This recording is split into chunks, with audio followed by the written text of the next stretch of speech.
Mr. Swafford's sitting at his desk typing, and it's evening, and he's very engrossed in what he's typing,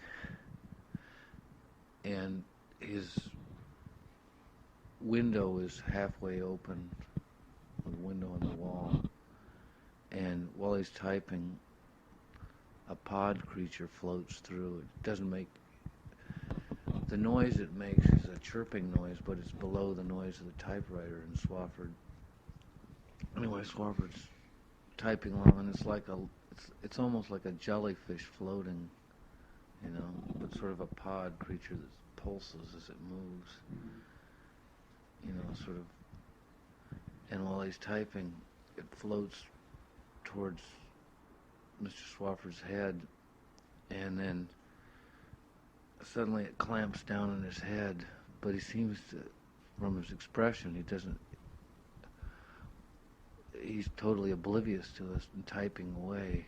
And there's almost a funny smile on his face as if he knows it's happening.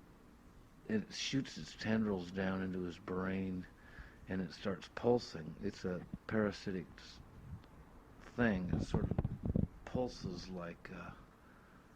Eric described it like giant testicles, sort of like inflating and deflating.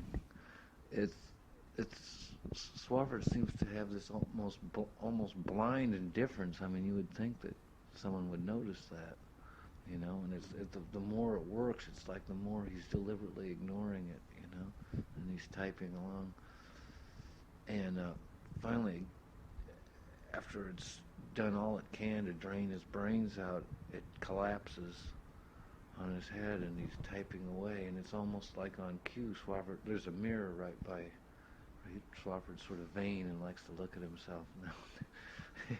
And Swafford just makes a slight glance over and sees this pod creature on his head, and very stylish and